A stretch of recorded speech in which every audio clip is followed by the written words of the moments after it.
Hello, and welcome to the NDTCO, New Direction Trust Company, Fraud Awareness, Education, and Prevention, presented by me, Nathan Ross, Anti-Money Laundering Specialist here at NDTCO.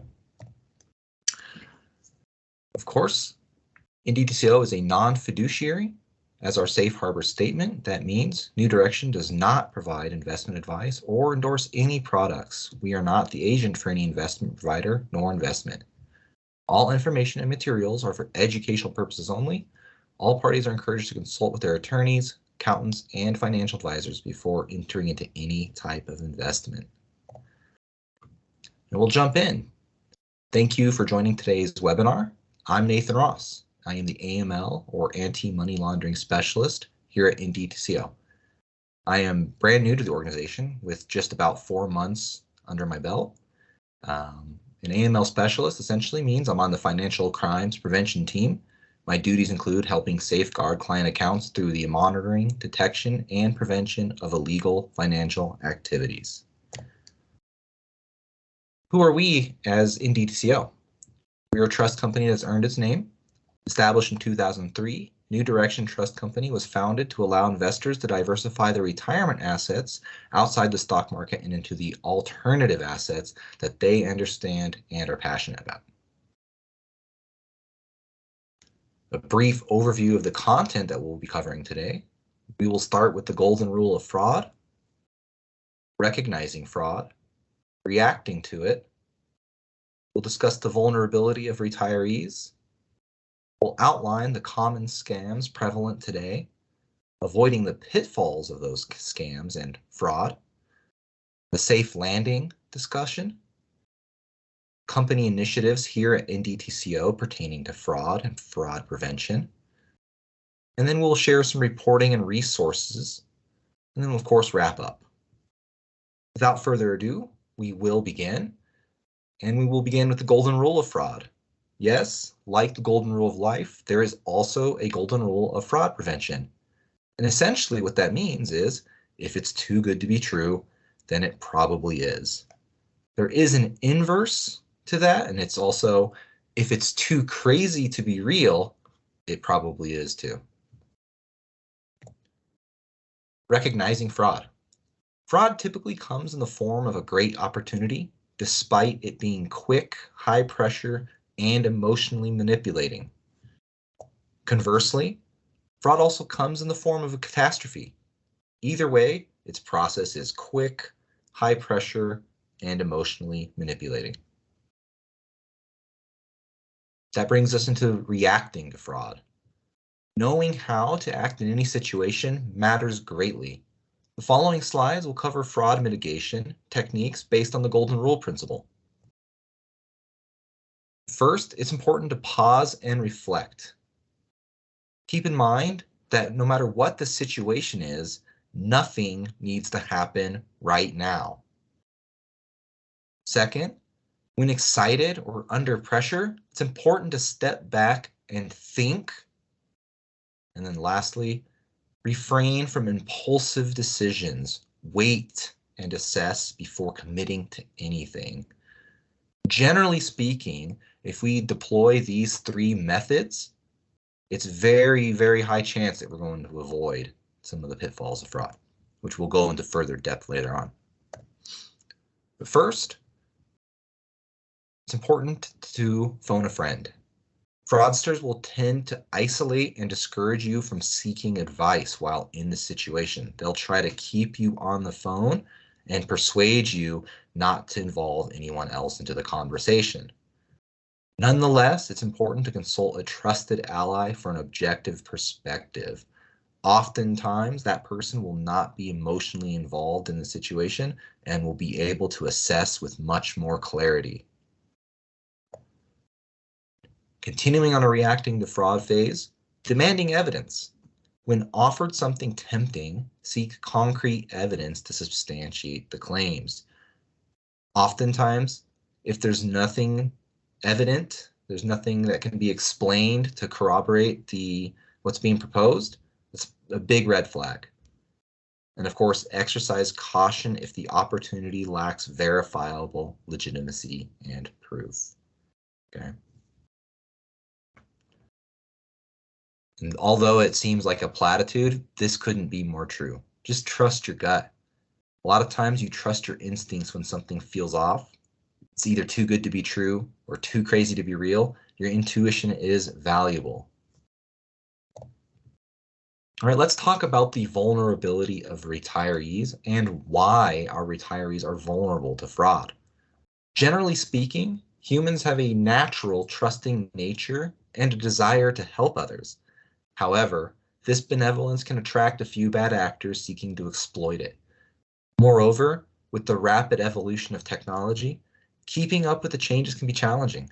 Fraudsters, being opportunists, aim to exploit technology for the highest returns on their time, making retirees who have spent years building their wealth particularly appealing targets for bad actors. Below is a list of common scams that are often perpetrated. Some might be new, some might be old. Nonetheless, the tricks are pretty standard.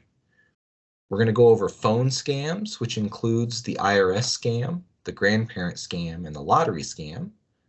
We'll briefly touch on online scams, which includes phishing emails and the use of fake websites and URLs. Investment scams, social engineering, which may include fake charities, family emergencies, etc. And then one of the newer ones, pig butchering. The name really has nothing to do with the scam itself, except for the heinous nature of how it's perpetrated, and we'll go into depth on a subsequent slide. So we'll begin with common scams, and that brings us to social engineering.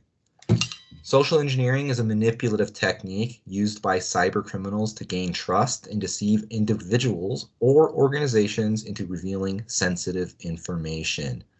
And we'll pause here. This usually has to do with impersonation, and if the impersonation doesn't work, then posing as some kind of authority figure or someone who needs the information. For example, if it's within the organization, someone can pose as an executive level person or security IT requesting information. They could also pose as a vendor requesting important information. And again, counting on that benevolent nature to help, some people will find themselves susceptible to the social engineering. Generally, that involves granting access to systems, taking actions that compromise security. The attacker can build trust, create a sense of urgency, and exploit human emotions like fear or even sympathy. They often use recurring tactics like phishing emails, pretext, impersonation, and baiting to achieve their goals. Phone scams. These are very prevalent. Phone scammers use various tactics to deceive victims. They often start by manipulating their caller ID, impersonating authorities, organizations, or even roles of expertise. They will create urgency, usually through threats of legal action or creating some faux emergency. They may request personal information under false pretenses. They demand immediate payment usually, and they'll use hard to trace methods, which we'll go over in further slides, but that usually means a gift card, crypto assets, or in some cases, wire transfers. Scammers employ confusion, reinforcement, and even harassment to maintain control of the situation. And of course, we'll go further into depth about the specific scams. And talking about a specific scam, the IRS scam. One of the more prevailing, ubiquitous, successful scams, I hate to say, because of the air of legitimacy that it poses. So yeah, we'll briefly cover the slide and cover some nuances, but an IRS scam involves individuals pretending to be IRS officials to defraud the victims. They use scare tactics and threats to coerce victims into paying fake tax debts or divulging sensitive information. Scammers typically start with unsolicited contact via phone call, sometimes email, even US mail, texts, but they often do so by altering the source of the information, so the caller ID, of course, the address of the IRS, etc. They'll impersonate the IRS agent, and of course that relies heavily on fear and urgency. They demand immediate payments, cooperation, etc., through those aforementioned untraceable methods. And of course, it always centers around legal repercussions. Okay, and of course, some are going to employ technology to manipulate their caller ID. They'll send you bogus IRS documents either through email or mail, and they can resort to harassment and even attempt identity theft for further fraudulent activities. So to kind of divulge a little bit about how the IRS scam works, oftentimes they'll have your information that was either sold to them through an unsecure website or some kind of data leak, something like that. And then they'll call and they will represent the IRS and state that usually in the past that a mistake was made on the tax income return, and that they believe it wasn't intentional, so they'll kind of try to prey upon your good nature, and that they just want to work together with you to resolve it so that no legal repercussions will ensue. They will immediately take an authoritative stance over the phone call, ordering you not to interrupt them or hang up the call, and if so, that they'll send some type of law enforcement directly to your home to apprehend and arrest you and take you to court or straight to jail. So of course, this creates immediate precedence, urgency, and fear. Okay. Now, where the scam kind of goes south is that the way that they want payment is they'll tell you to go immediately in your car, drive to a nearby convenience store, retail, grocery, whatever, and they'll ask for a specific gift card. Those gift cards are usually Google Play cards or Apple Store cards, might be Target gift card, Best Buy, something that can be immediately used of value for them.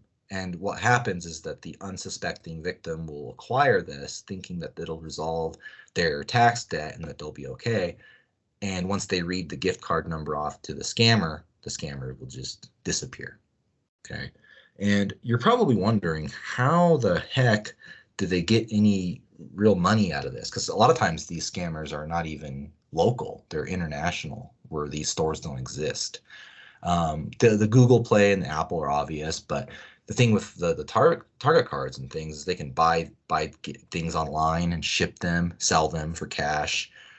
With the Google cards, they can create other apps that get use and utility through the gift cards, and then they can take the cash from those gift cards and then transfer them to their bank accounts. So a lot of different nuances, but generally speaking, the scam becomes very obvious when they ask for payment, and the payment method doesn't make sense, right? We all know that when we pay our IRS back taxes, or if we prefer to owe every year rather than be refunded, that is mailed directly to several different offices located in the United States based on your address. So never will the IRS contact you in this manner. Never will they require a payment that's through a gift card, wire transfer, anything like that. Okay, it won't be solicited, and you'll have the opportunity to call them and deal with it amicably and peacefully. And remember, the urgency part. The urgency part is always a dead giveaway. Everything moves very slowly. Almost nothing moves this immediate. And even when it comes to law enforcement and justice, these things often happen slowly, right? So just keep that in mind.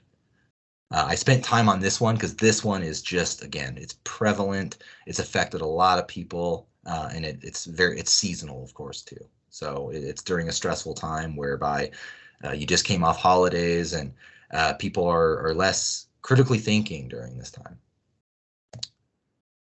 The grandparent scam. This is an interesting one. It basically involves the fraudster contacting the victim, impersonating the victim's grandchild or a representative of that grandchild. Now, this representative could be a lawyer, a fake lawyer, even the person in charge of the apprehension, some law enforcement figure. It could even be a fake friend that got out or didn't get in trouble and is trying to help get the grandchild out. either way, it's someone that is pretending to be someone that can help get the alleged grandchild out of apprehension.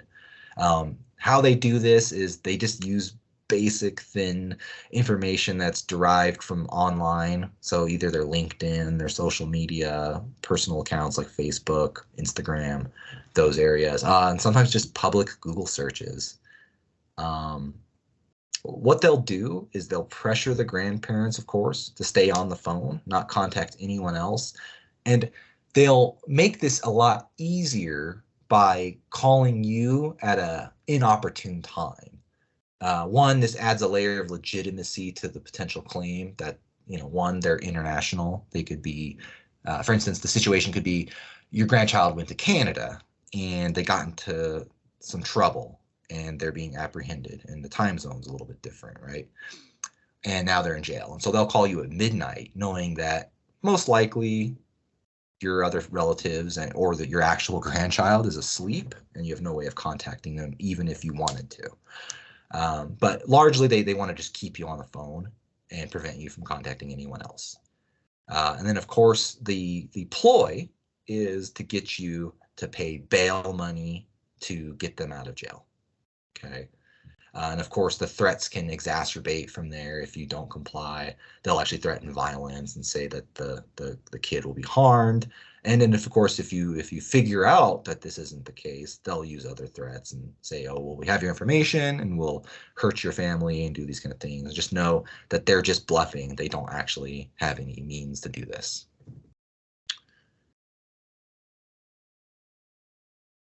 Another common one, lottery scam.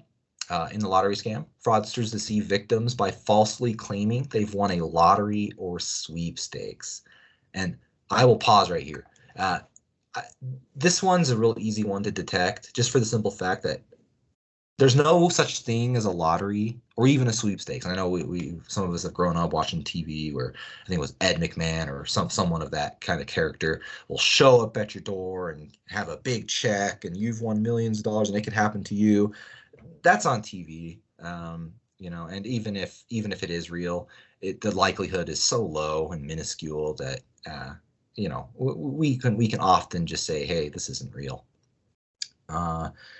Additionally, there's just no lottery that you can win without purchasing a ticket, let alone a lottery in a completely different state or country that you reside in. Okay, and so that's how these scams will work. I'll continue. They notify victims through calls, emails, or letters impersonating reputable organizations. Victims are congratulated, of course, on their win and given prize details. But of course, there's a catch.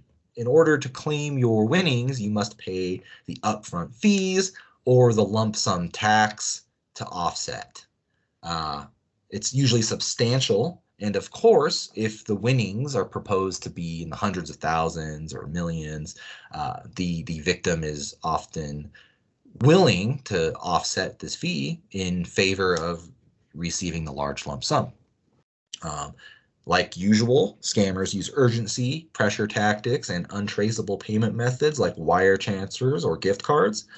Some victims receive fake checks and are asked to deposit them and return a portion of the funds.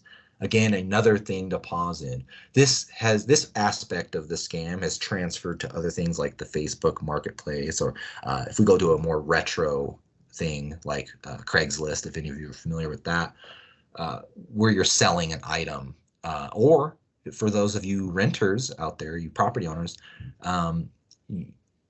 they will look at listings, house listings, and contact you this way. And so how this briefly works is they will be, let's use the house reference, for instance.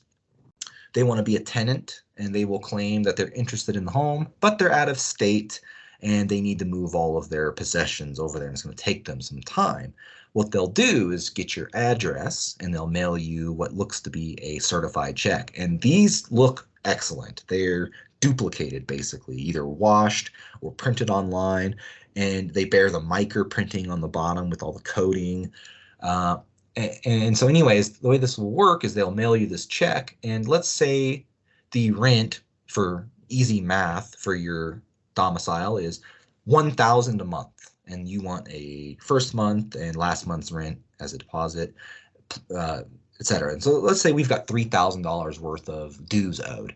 Well, the scammer will send you something weird like 7,500 and say, well, I'm in the process of moving and switching banks and changing jobs, and I just pulled this out and I don't have any other assets, so I just gave this to you. You can keep 4,000, just mail me back 3,500, let's say, right? And oftentimes the person will be so willing to help and so grateful for the extra money that they'll go deposit it in their bank account. Oftentimes that person has the funds in their bank account already, or the bank check itself could be drawn on the same bank. Either way, the funds are made immediately available, and the person then sends cash or some other means, like they write their own check to the other person, to the scammer. And what happens is after the check clears, well, it doesn't clear. It bounces and comes back negative on your account, and then you've also distributed the funds out to the person. And so they'll use many methods to do this one. And unfortunately, even in my time as a banker, I've witnessed this happen, and it's a terrible situation. So again, is it too good to be true? Is it too crazy to be real? Yeah, a normal person isn't going to do this. A normal person isn't going to give you more money than what was agreed upon and then say, keep some amount and then I'll just take a little bit back, just out of my graciousness for you. Okay. Anyways, continuing on.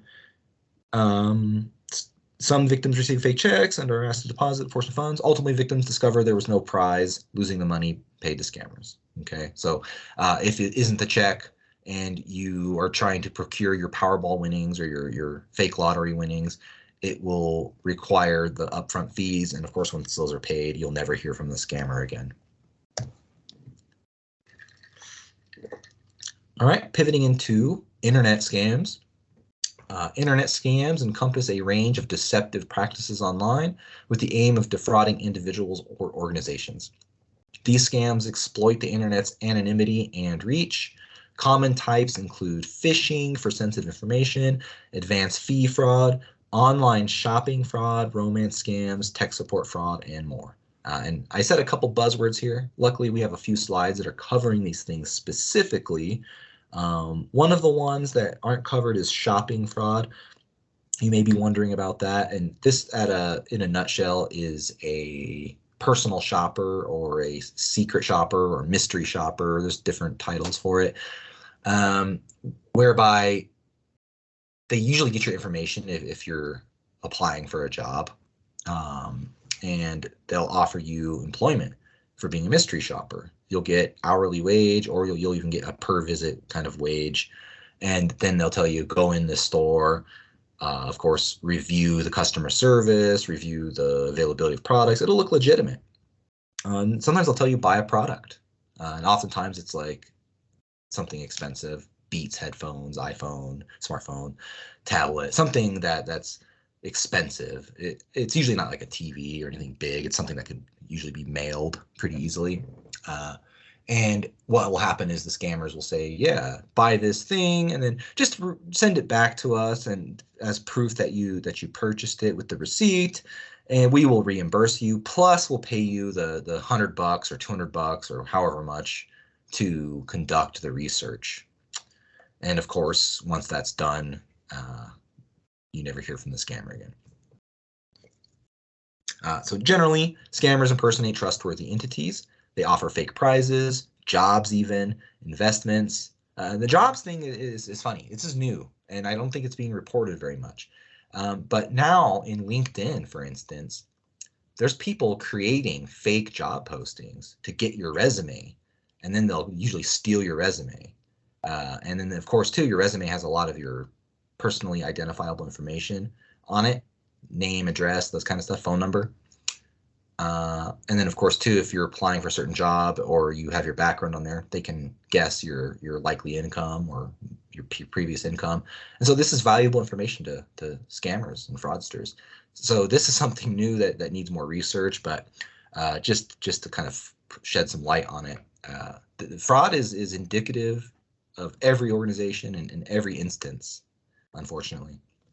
Continuing on, victims often lose money, personal info, valuable assets, making it vital to exercise caution online. Always verify offers, and of course, report suspicious activity to authorities. And we will have a section that outlines who those authorities are. Common one, phishing. I think a lot of us are familiar with this, but in case we're not, phishing emails are deceptive messages aimed at tricking recipients into divulging sensitive information or taking harmful actions.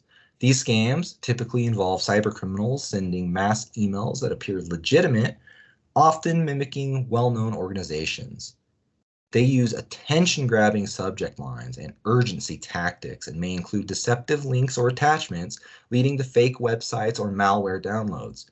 Social engineering techniques play on emotions, fostering anxiety or curiosity to prompt quick action. Scammers commonly request sensitive data, disguise the URLs. They employ what's called email spoofing, distribute malware, impersonate trusted individuals, and harvest information for identity theft and fraud. Okay, there's a bunch of terminology in there, and by no means is this an attempt to confuse anyone.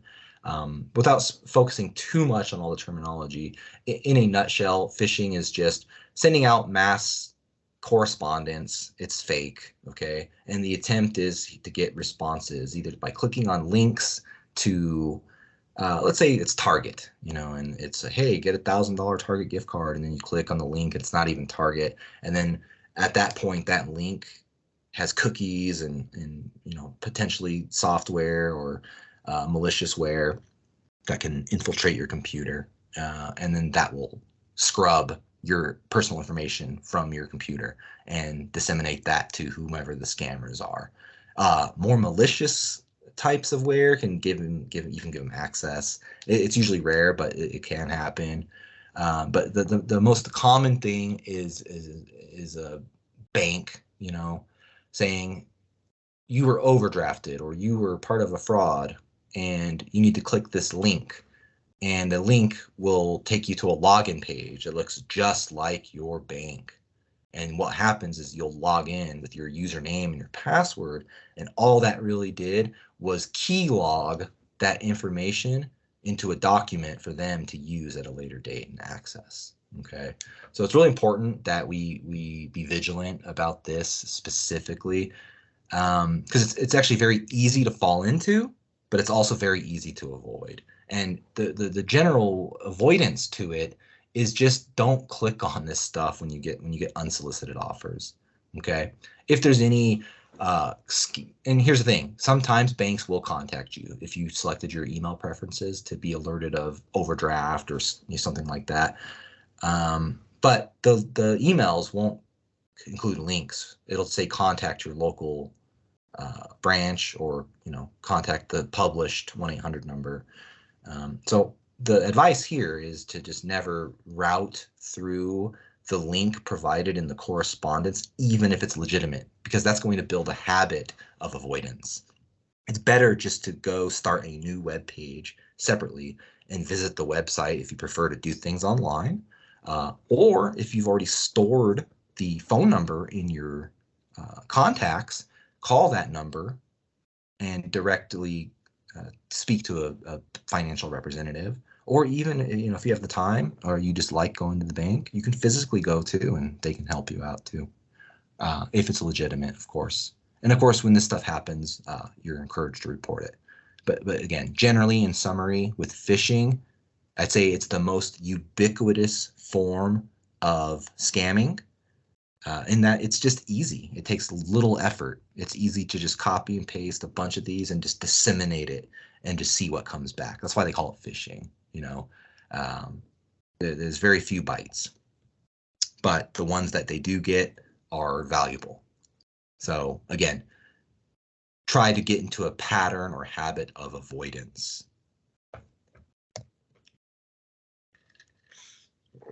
Another buzzword, we mentioned advance fee fraud.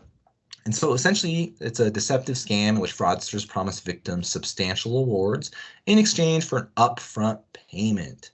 This includes some type of a fee or a tax or some kind of offset to release the assets to you that you've been selected or deemed worthy of.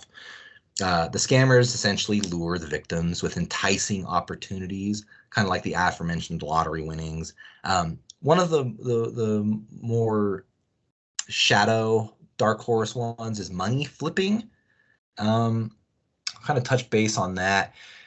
So on Instagram or X, which is formerly known as Twitter, these scammers would post some kind of videos and links showing how they've made tons of money legally by doing what's called a money flip, whereby they utilize the leftover remnants of unclaimed funds inside of a money service business or MSB. And these are typically like a Western Union or MoneyGram or equivalent at a Walmart or grocery store or whatever service they utilize. And the claim is that they'll take a couple $100s from you at first, and they'll say, hey, wire it to me through this system, and it'll come out of the other end, and I know the specific methodology, the specific legal code, because of my contacts internally, that we can legally, and it's like, we'll use a science experiment, static electricity, right? Imagine like the static electricity, it's just drawing all this content, this is material towards it and getting it bigger and bigger, right? Some science fiction stuff. They're saying that the money can do that. It can attract remnant money. So your 250 comes out as 450 or 500.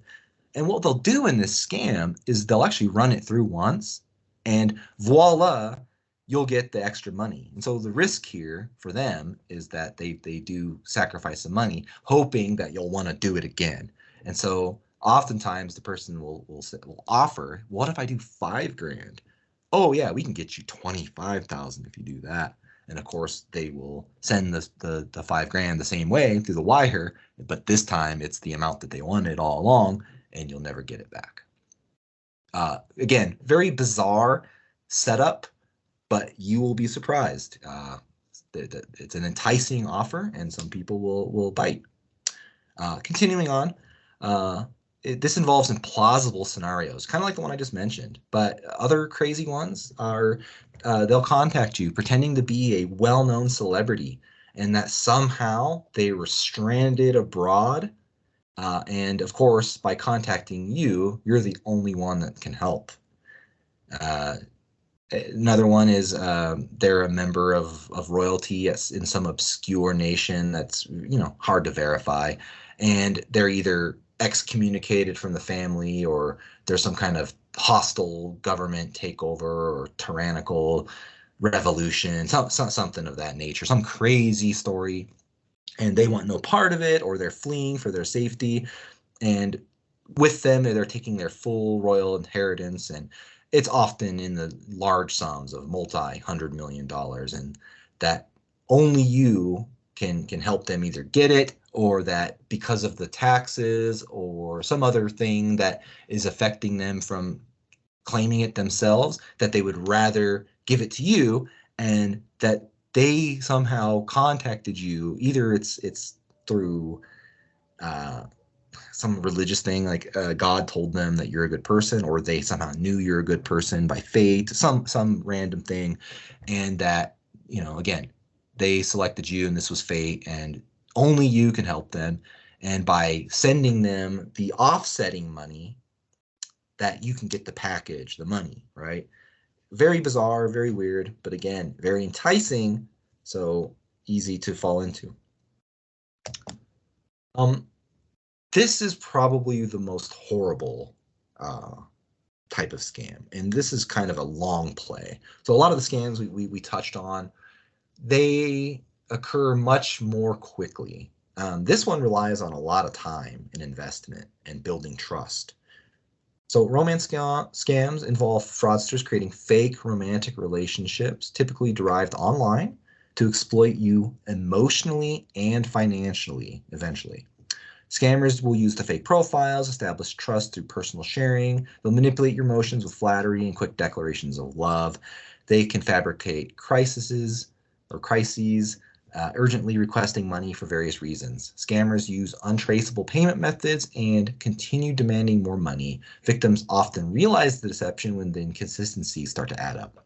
These scams can have a profound emotional impact, leaving victims devastated and embarrassed, ashamed, and it's usually when they discover the truth or are catching on early on. And so the long play here, and you would never believe that they will target lonely people, sometimes widows or sometimes elderly people even who just either don't have contact with family or friends, something. They'll manipulate anybody in this situation and really just prey upon their good nature.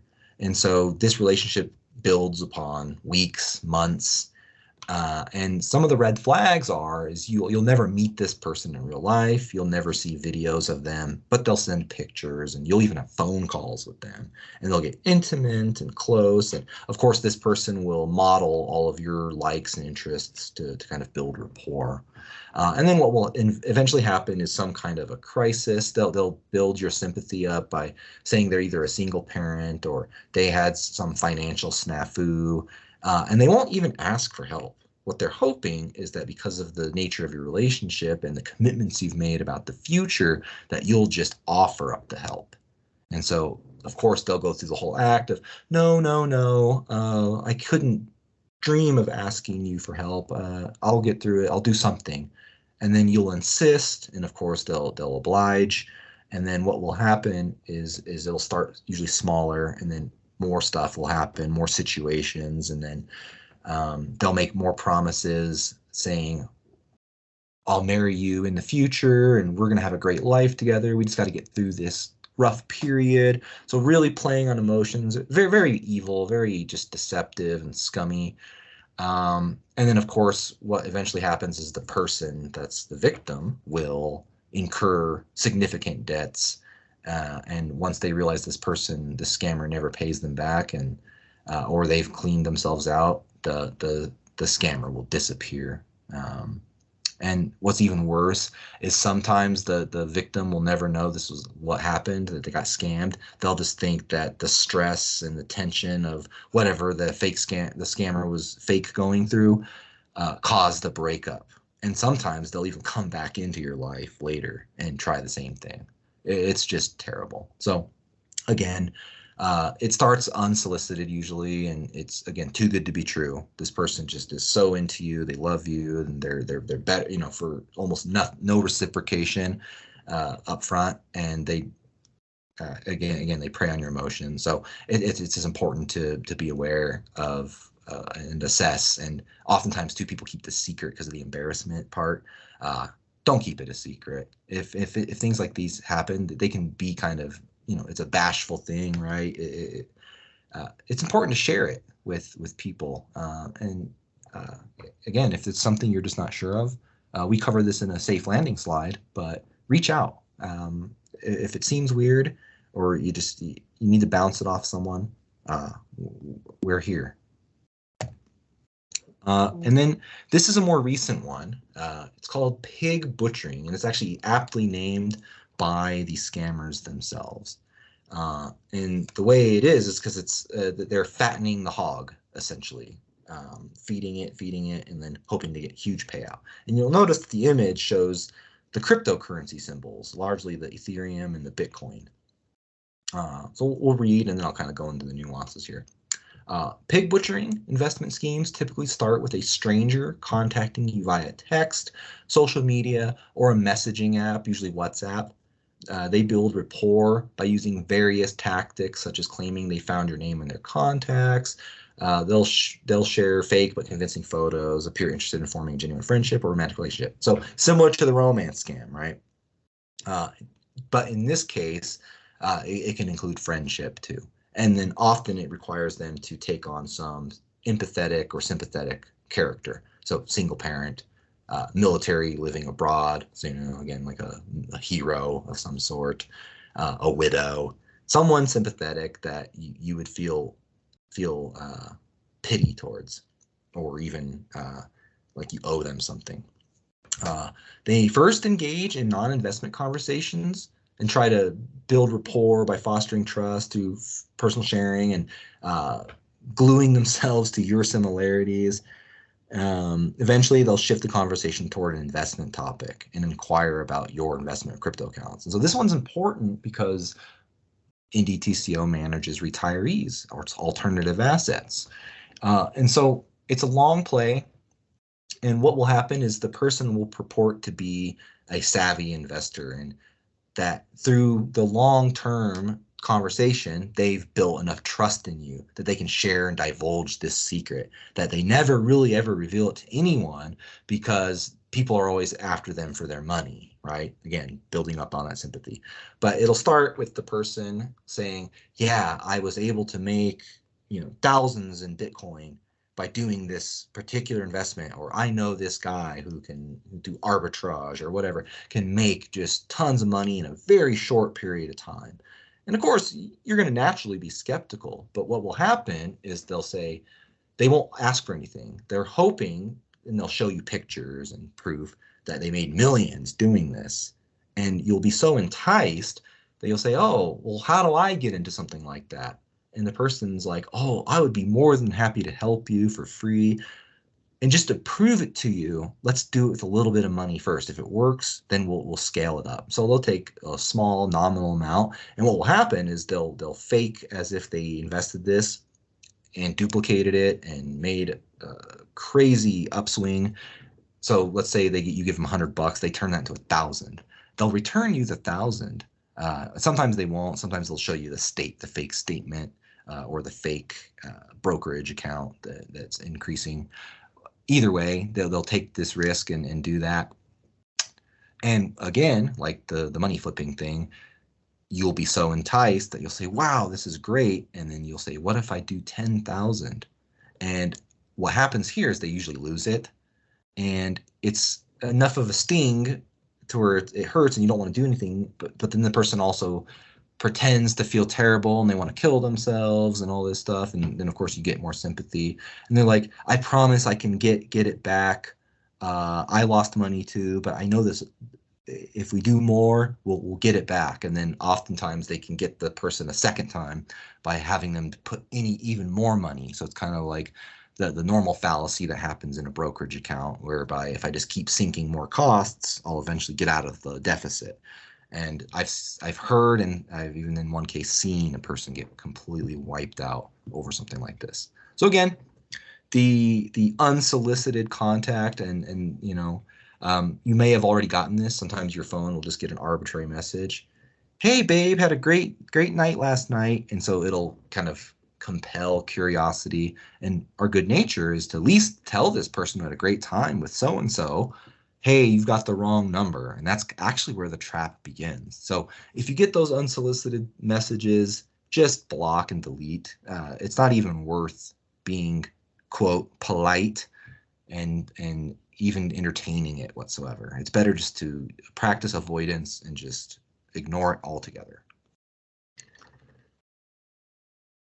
All right, we bring up the tech support scam because this also was more popular probably in the last like 20, 15, 10 years before smartphones were really prevalent. But believe it or not, it still goes on. And so I posted a couple images on this slide showing what you might see if you see a tech support scam. And so this works really, really kind of low level. It's surprisingly unsophisticated. The people who perpetrate this fraud are not IT professionals, obviously, but not only that, they don't know anything about tech support or computers. They're not even remotely computer savvy. They just know how to do TeamViewer. They know how to get on your computer, and they know how to do, oh gosh, I forget the name of the editing tool now. It eludes me. However, they'll use a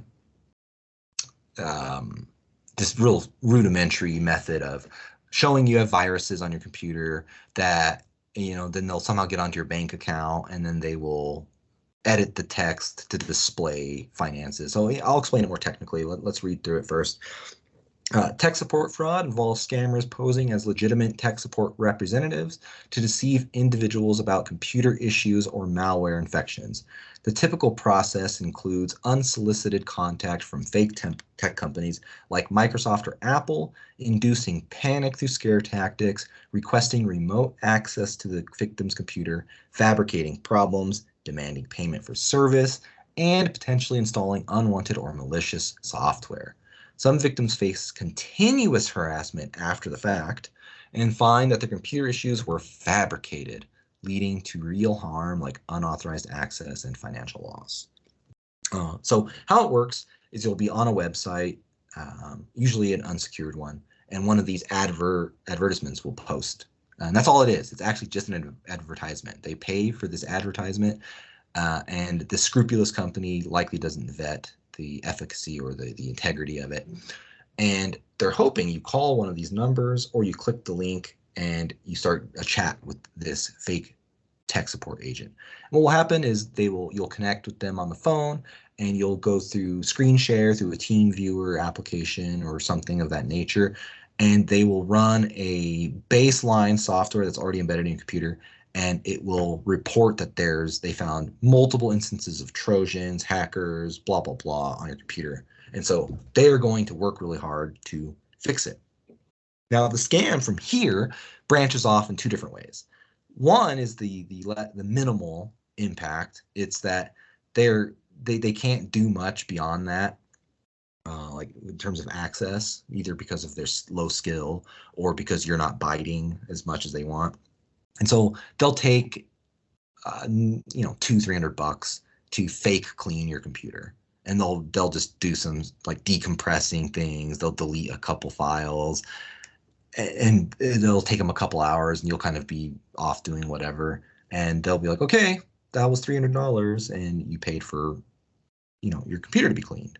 That's the minimal impact. The other one is they'll kind of exacerbate it and say, hey, you either had tech support with us before and we're going out of business and we need to refund you the amount, or they'll say we need to get in and see, do you do any online banking? We need to see your bank account to make sure it wasn't compromised. And oftentimes the person will share their screen, log into their bank, and the scammer will then have access to your bank accounts. And so they don't have full access. They only have access to the software, right? So what they'll do is they'll blacken your screen, and say, hey, this is just the software taking place. And then what they'll do is they'll do a text edit of your checking and savings account. And what they'll do is they'll physically transfer a sum from your savings account to your checking account. And then they'll edit the text to show that the transfer never happened. And then they'll say, oh yeah, we're giving you this refund or something like that. And you'll see the money transferred in your account is higher than the amount they said they'd refund you. And so what happens is your benevolent nature will be to help them save their job, blah, blah, blah, and you'll end up sending them a gift card or wiring them money or do something of that nature to where you lose the funds. And of course, the scammer gets away. And now, unbelievably, this one I've seen affect myriads of people, even at the bank level when I was at the bank. So we had one woman who lost $50,000 over the course of about 6-7 months, just because she thought that this person was helping her, and he just ended up wiping her out. Very sad. So again, unsolicited offers, scams like this, legitimate companies will not. Legitimate companies will not come after you like this. Okay, they will not unsolicited offer these things. All right, avoiding the pitfalls. While listing all scams and their methods is impossible, their tactics are often similar. Fortunately, consistent strategies can help you avoid becoming a victim. To protect yourself, apply the golden rule of fraud to all situations. Whether we need to remind ourselves that the offer is too good to be true or the situation is just too crazy to be real, please navigate unsolicited offers skeptically. Verify your unknown contacts' identities, and if you can't, it's a red flag. And of course, always be cautious with urgency. No request that's urgent can't be handled later. Okay? There's nothing on earth that needs to be done right now. Continuing with the pitfalls, please avoid sharing personal information or using untraceable payment methods. So the highlight, there's no reason why you should pay for anything with a gift card. Most unsolicited offers don't need a wire transfer. In life, you only usually wire transfer if you're soliciting, so buying a house or transferring your investment, something that you initiated, okay? And of course, crypto. If you don't have any crypto, no one should be approaching you, telling you to use crypto to pay. If you do have crypto, it's still not a main payment method, so we shouldn't be soliciting companies, or we shouldn't be dealing with companies that solicit crypto payments. Again, if you're buying a Tesla and Elon Musk is deciding this month he wants to accept Bitcoin, sure, go ahead. But however, if someone says they're Elon Musk and they're asking you for Bitcoin, run. Okay, it doesn't work that way. And of course, two-factor authentication we'll cover in our initiatives. Important to know, but educate yourself. Okay, continuously beyond this webinar. It's something that evolves and we need to stay sharp on, but also let your loved ones know about fraud schemes and always report suspicious activities. This will ensure a safe landing. Okay, so in every interaction, rely only on reputable sources for online transactions, safeguard all of your personal devices, and I want to stop on this. If you don't have a lock screen on your computer, a lock screen on your phone where you put a password or facial recognition or fingerprint, something, you need to have this in place. It's very easy for you to have your phone lost, stolen, or even if you leave it out and you have someone over, you go to a restaurant and you leave it on the counter for a minute, someone can extract information out of that. So it's important to secure all of your devices, no matter what. I don't care if it's a Bluetooth headset. Okay, if it can be locked, lock it. Okay, you would be surprised the amount of cleverness and energy people have in trying to steal your information. Again, just prioritize careful decision making to reduce your risk of falling victim to fraud. Okay, and of course, if you just don't know, when in doubt, reach out. We're here. Okay, family, friends, your other banks and account organizations, reach out. But preferably us. We're here. If you think some situation is weird or doesn't pass the smell test, it's best to just talk about it and say, hey, that does sound weird. Okay. All right, we're going to segue into company initiatives. Companies, of course, are prime targets for fraud. The ever-changing threat landscape introduces new tactics and cyber threats regularly.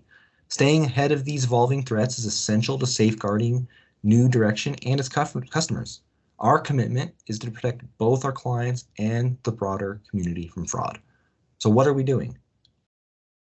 Well, first, like the webinar is proposing to do, is we're educating our clients and our community and promulgating awareness. We firmly believe that education is the most effective defense against fraud.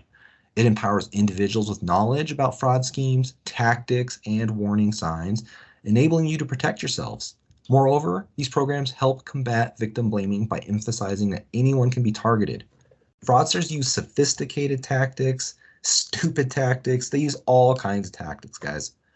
So it's essential to understand that it's not the victim's fault.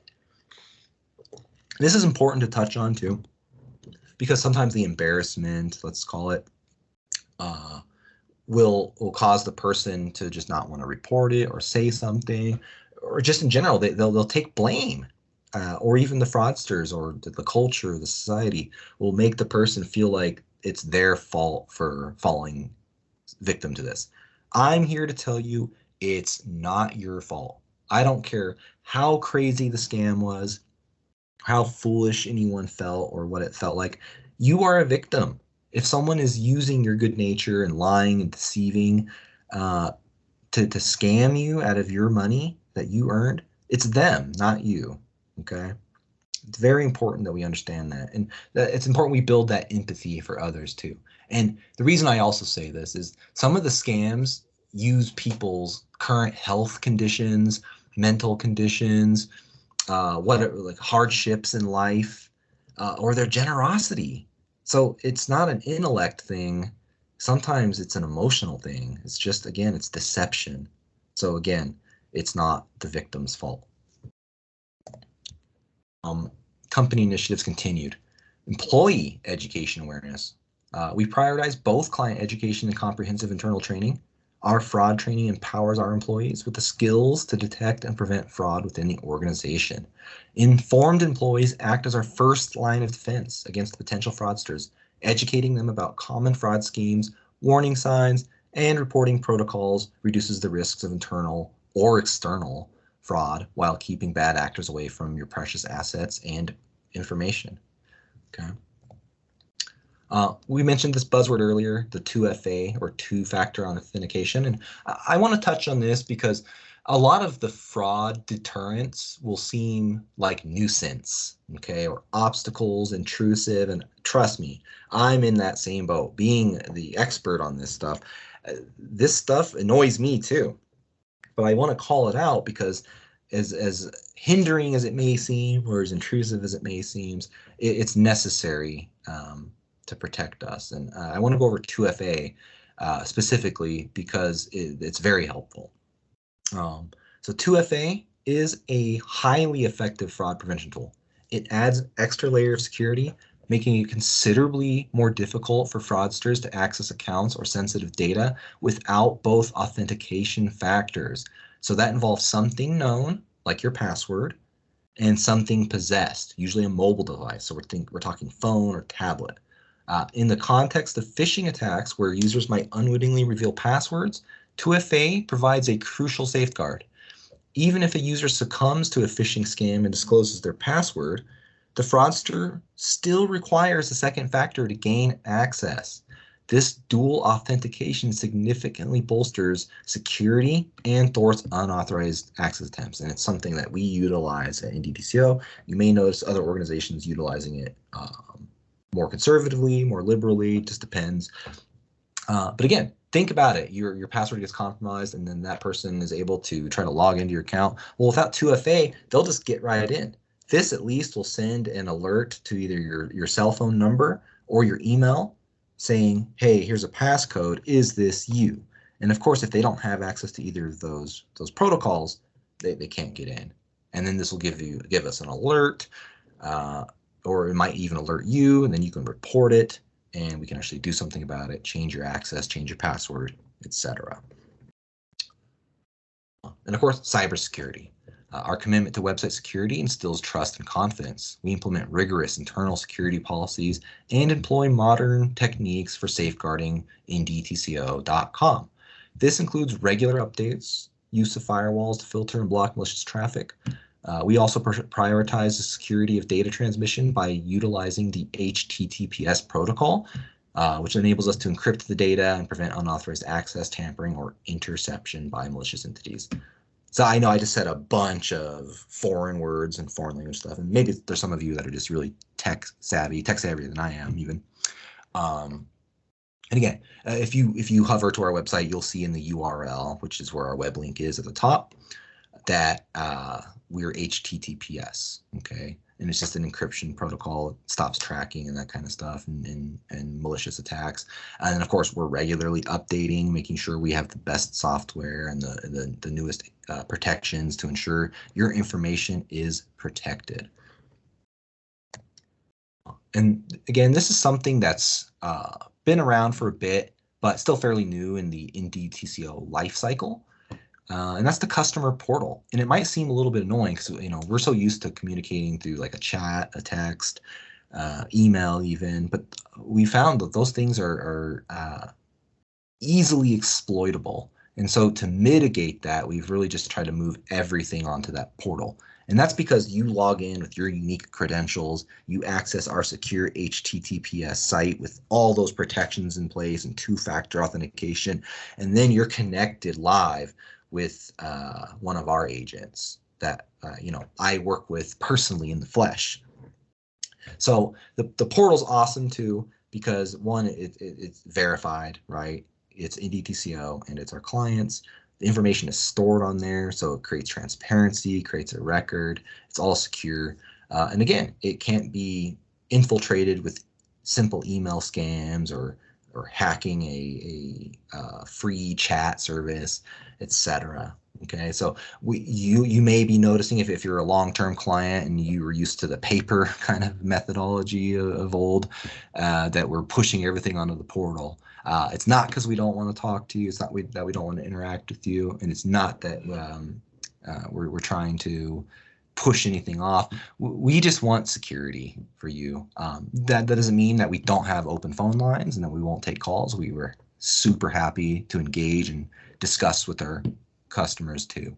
But we will be moving more and more towards these methods just so we can safeguard everything a lot better.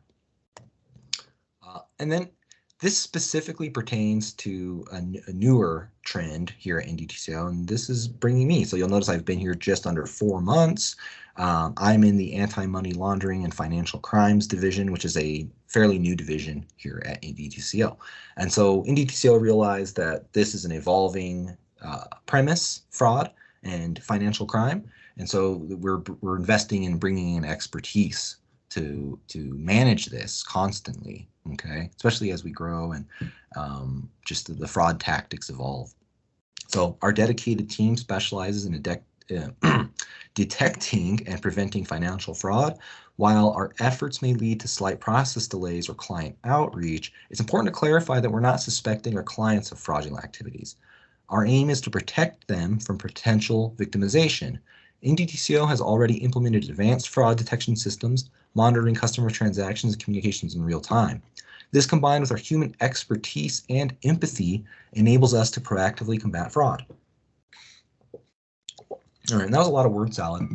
In a nutshell, means I'm here and I'm monitoring activity. And again, it doesn't mean that we think our clients are trying to defraud us or anyone. It's that we're trying to detect situations where our customers are victims of fraud. Now, as a perfect example, in terms of monitoring and detection, I'll harken back to a story from my banking days, whereby a client was cheated out of hundreds of thousands of dollars because they invested in a real estate property overseas to host an Airbnb, and it turned out it was illegitimate. And once they wired the money overseas, there was legitimately nothing we could do to get the funds back. And of course, this person pushed it through and wasn't interested in vetting it. And so I bring this up, and not for doom and gloom purposes, but that it can happen. That if we notice a unusual transaction or something that isn't vetted, or we can't corroborate or identify, we'll oftentimes ask questions or ask for documentation just to make sure it makes sense. And there's some really elaborate scams out there in investments where people have just been cheated. They either wire the money and the property doesn't exist at all, or it's because of squatters and they didn't own the property to begin with. Just a lot of heartbreaking things. And so the moral of the story is you may notice changes. We may slow down customer intake and opening new account process to verify documentations. We may slow down investments just to vet and make sure they're good. Because remember, we're in the alternative asset space. You can't do this with another broker where they have the speed of investing on the listed exchanges, where those guys are SEC compliant and turning in documentation on a consistent basis. These are alternative assets where there's a lot of opportunity for success, but there's also some opportunity for fraud. And so we just want to make sure we're vetting and protecting you, and we want to prevent someone from wiring $200,000 from buying a villa in Italy, turning for Airbnb rental income, and just having it turn out to be just poof, nothing, right? And that's just one example. So yeah, we'll be wanting cooperation, and again, this isn't to hinder the customer experience by no means, or is this like a stop and frisk kind of thing, and they forgive the analogy, but we're not trying to become TSA and cavity search anybody. That's not the aim here. The aim is to use sensible approach and kind of slow things down just a little bit to make sure we can verify things. And then, of course, we're going to be implementing technology too that's going to make this a little bit easier and faster. And again, empathy, okay? Computers and technology can only do so much. A human being, though, who understands the volatility and what's at stake, especially me, I've seen millions lost in fraud. And, again, to put a number to it, annually, 3 trillion is lost in fraud. And if we just do these basic things to mitigate fraud, we can actually recoup about a third of that back, so about $1 trillion back a year. Company initiatives, continued. Continuous improvement. So our strategy involves staying ahead of emerging threats. We plan to introduce fraud bulletins, alerts, ongoing employee education and certification, additional webinars, and the adoption of cutting-edge tech and internal tools for early detection. Okay, and so there's a few things that haven't been implemented yet and we're working towards. Again, as this fraud is evolving and financial crime is evolving, and just as we kind of build our community presence, we recognize the need to kind of disseminate and share information transparently. And this is also going to require your vigilance and help. So anticipate more improvements and changes in our processes and interactions. And again, ultimately, they're there to prioritize safety without compromising your experience. We value your assistance, feedback, of course. It's a big one. We want your suggestions, ideas, etc., and reporting too as valuable contributions to enhancing our efforts. Oftentimes, if the company is not experiencing the fraud first, the client is. And we want to hear about these things so we can post them on bulletins, so we can let our other clients know, so we can let the larger community know, okay? This is not information that we want to silo or keep to ourselves. This is stuff we want to spread the word on so we can combat this, okay? All right, and that takes us to our reporting page, all right? And I have provided a wealth of information that includes links. The first two are by state. One's for the state AG or Attorney General, and then the other one's for the Consumer Protection Agency by state. So you can follow these links and actually has drop down for the state you're in. I know a lot of us are in Colorado. However, we do have people across the nation who utilize our services that would find this useful. The BBB, IC3. Now, for a future webinar, we will cover elderly abuse. This is another huge hot topic that would be its own subject, but it's a prevalent form of fraud that happens to our elders. And oftentimes it's in areas of trust like healthcare, familial relationships, etc., legal even. That we really want to alert people on. And it's important too that we know how to safeguard against it, because you may have friends and family that are being impacted by this and you don't know what to do. And so keep an eye out in the future for a future webinar regarding elderly abuse. But for now, this is the resource to report it. The FTC, and of course, NDTCO's customer support. We've got our 800 number and our website through the contact us. And then if you have an account, you can contact us through our customer portal too. And then of course, the local police, they are a resource, but they are inundated. So some of these other methods are going to probably be much more fruitful. And then of course too, if the fraud attempt or successful fraud occurred at your bank, your financial institution, you're encouraged to also report and discuss with them.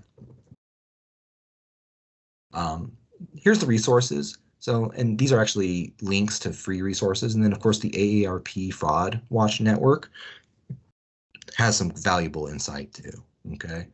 And this often can cover victims of fraud and how to react if your identity is stolen, how to freeze credit reports, that kind of stuff, dispute inquiries, dispute accounts. And again, I without taking too much time, I harken back to the PPP loan fraud. Very, very recent. A lot of people's identities were stolen and credit were taken and loans taken out in their name because of how easy these loans were to access. And some people were made liable for these loans. And so it's important to know these resource channels to dispute and get these off of your report, because nothing is worse than going and applying for a change of life loan and then finding out you're denied because one already exists, right? Or you have bad credit because someone else took a loan out in your name and now they have the asset, but they never paid it back. Okay. And now, this was originally intended to be a live webinar. However, since this will be disseminated to everybody, you're encouraged to forward your questions and answers, your questions to me, and I will provide answers. And of course, as we kind of build these series up, we'll have more opportunities to do live questionnaire. That leaves me with my gratitude. I just want to thank everybody, one, for welcoming me to the NDTCO family, and also to represent you as your financial crime specialist and your anti-fraud detection specialist. Whatever word salad we want to apply to my title, go ahead. But again, I couldn't be more appreciative, and this is my passion, and I'm dedicating my career to safeguarding assets and making sure we protect customers and our organizations from these bad actors. So again, thank you for being a client. Thank you for participating. Thank you for giving me the platform, the time to discuss this important issue. And I look forward to future subsequent webinars. Thank you.